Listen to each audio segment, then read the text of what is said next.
Bien, a continuación vamos a referirnos a una voz de derecho constitucional que es la inmunidad parlamentaria. La inmunidad parlamentaria, como concepto, es una prerrogativa individual del parlamentario. Esto quiere decir que se trata de una necesidad objetiva del régimen parlamentario y del derecho parlamentario para lograr sus objetivos constitucionales y su función al servicio de la democracia. El hecho de que la inmunidad sea una prerrogativa, por tanto, separa este concepto de que sea un privilegio del parlamentario individual. El objetivo de la inmunidad parlamentaria es proteger al parlamentario de aquellos ataques a su libertad que pudieran venir motivados por razones políticas. La inmunidad parlamentaria no se convierte, por lo tanto, en impunidad respecto de todo delito, sino que estrictamente se refiere a aquellos ataques que pudiera recibir el parlamentario que fueran motivados estrictamente por una persecución hacia él por razones políticas.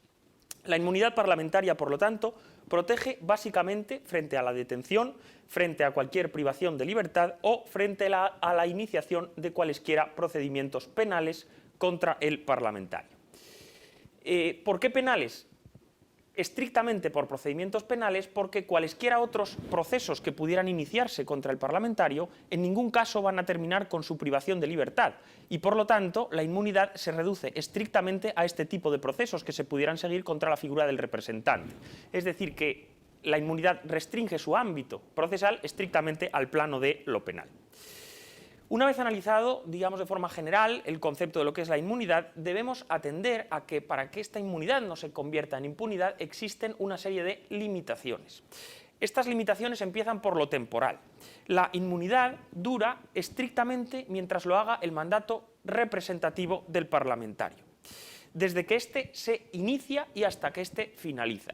Por ello, de forma tradicional, el artículo 751 de la Ley de Enjuiciamiento Criminal en España señala que el Parlamento es inmune desde este mismo instante y, por lo tanto, para evitar cualquier tipo de persecución política encubierta contra el parlamentario, disfrazada de acción penal, que pudiera tener efecto sobre la composición de la Cámara y que realmente viniese motivada por razones políticas, establecerá que hay que dejar en perfecta libertad al parlamentario incluso desde el momento en el que es electo, precisamente para evitar que esta encubierta acción criminal que verdaderamente constituye una razón de persecución política pueda tener efectos sobre la composición de las cámaras. Vemos, por tanto, en el análisis de esta limitación de naturaleza temporal que se refiere a la inmunidad, cómo esta prerrogativa parlamentaria es realmente eso, una necesidad objetiva del derecho parlamentario y no se configura en nuestro régimen constitucional como un privilegio de los representantes, sino como una estricta necesidad del sistema.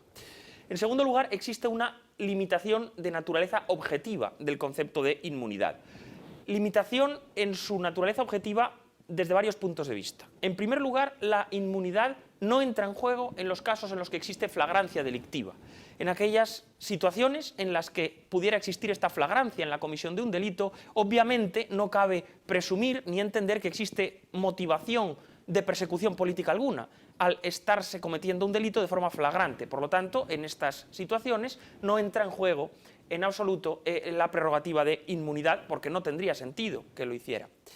De la misma manera, la limitación objetiva de la inmunidad parlamentaria determina que no sea imposible la iniciación de un proceso penal contra el parlamentario, sino que exclusivamente lo que esta prerrogativa tiende a asegurar es que la motivación de la apertura de este proceso no sea la persecución política.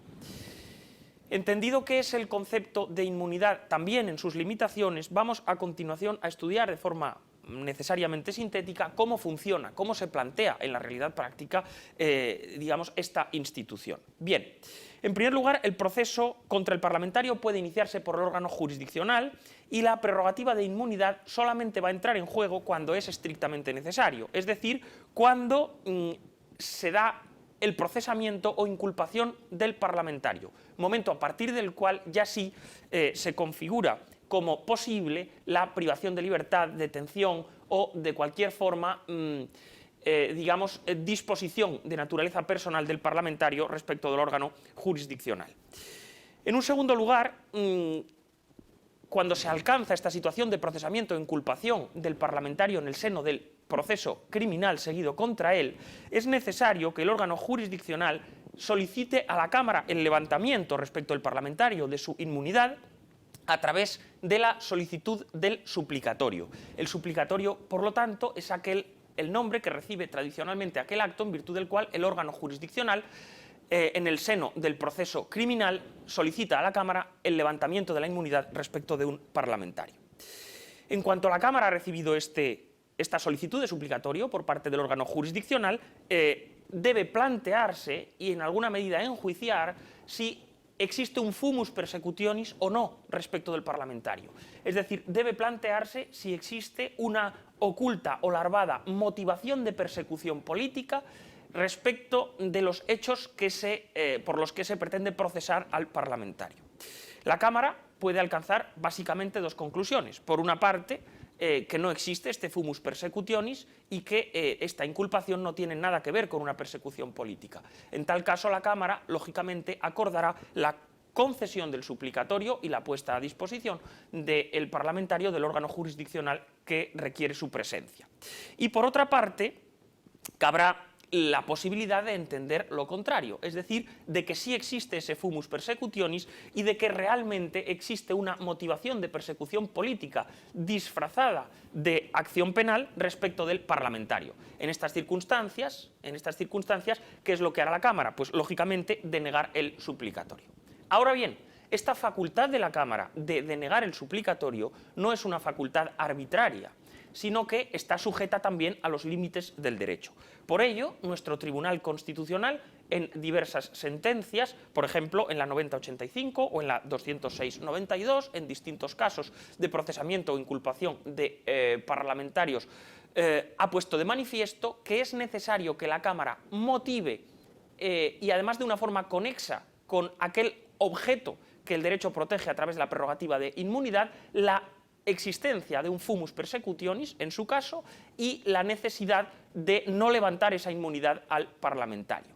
Esta motivación, como en todo caso en derecho, va a servir de parámetro de control al Tribunal Constitucional acerca de si la inmunidad se ha sostenido contra el criterio del órgano jurisdiccional por parte de la Cámara de una forma razonable o meramente arbitraria.